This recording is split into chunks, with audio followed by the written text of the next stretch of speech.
Graydon's career is so well chronicled and so accomplished.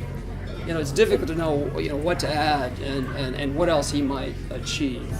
A few years back, one of Vanity Fair's competitors anointed Graydon the King of New York. And that, I'd say, is a title that really fits. But it does leave the question of, how do you top that? Where do you go from there? But recently we've gotten the answer to that. Provence.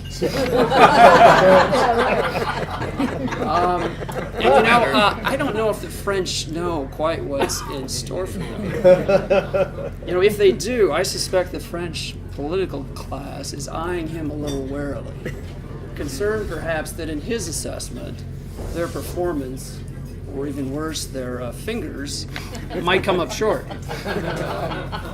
But in any event, for Graydon, a new world to conquer. It has been 3 years that we've been giving the prize now, so it's perhaps appropriate to reflect on exactly what we've been trying to accomplish with it. We bill it as a journalism prize, but the original conception was a writer's prize. Writing and writers having been Christopher Hitchens' great passion. But in 3 years, we've awarded the prize to a documentarian and two men who are probably better known as editors than writers, although in Graydon's case, I think you probably could debate that point. But if you want to know what joins those three and what makes them each quite worthy recipients of the prize, I'd point you to one of the essays in And Yet. This was a posthumous collection of Hitchens' essays, actually published at the time of our first year's dinner and actually handed out at that dinner, thanks to I think folks that are here for that. And in one of the last things Hitchens wrote, it was a review of a book about the diaries of George Orwell. And Orwell was perhaps the writer and certainly the journalist that Hitchens regarded above all others. Hitchens saw Orwell as an uncompromising truth teller. As he put it in his review, Orwell brought together the qualities of intellectual honesty and moral courage. And Orwell was very active as a journalist in the 30s, and that was a period every bit as turbulent as our own, and similar in that journalism tended to sort itself on political alignments. The left and the right each kind of captured in their own particular narrative, neither acknowledging the views of the others except in caricature. And Orwell, for him, advocacy based on political loyalties was completely alien. And it explains why, although he was certainly leftist in his leanings, he emerged and remains today as the toughest, most enduring critic of the totalitarian elements in the left.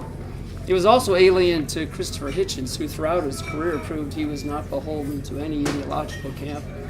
And while he had considerable rhetorical flair, in debate he always sought out an opponent's best arguments, believing that the clash of opposing views would actually gradually move toward a greater truth. So, Orwell's critique of his period does apply with some force to our own.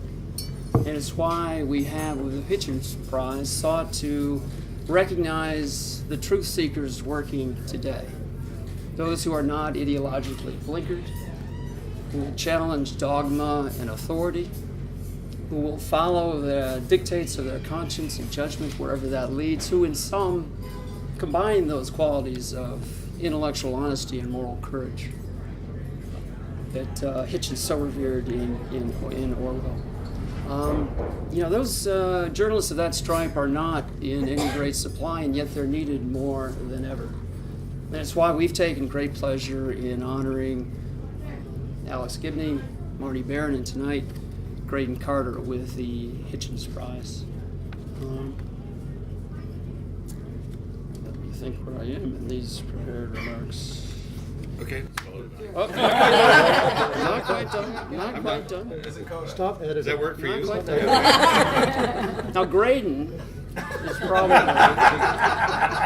best known now for his ongoing, unyielding, and near surgical torment of Mr. Trump.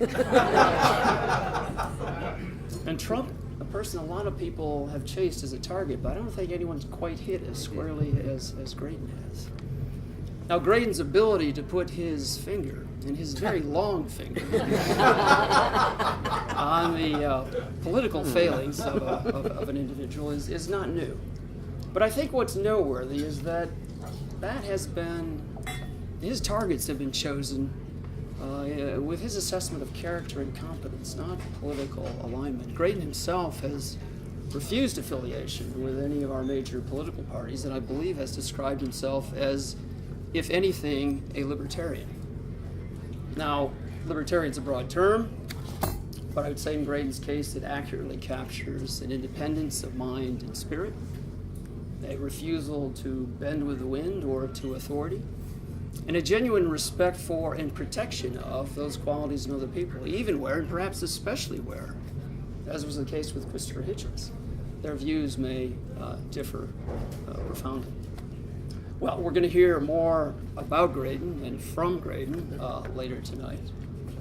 But right now we have about to come to us the fine food of the Waverly Inn, accompanied by some wines I hope you'll find agreeable. I'll add the traditional save room for dessert, both because the desserts seem unusually tempting. Katie's had 2 of them on her. Already? Well, she's preparing for that. And with that, we have a port that is bottled, I think, 2 decades before some of the people here tonight were born. So it should be interesting.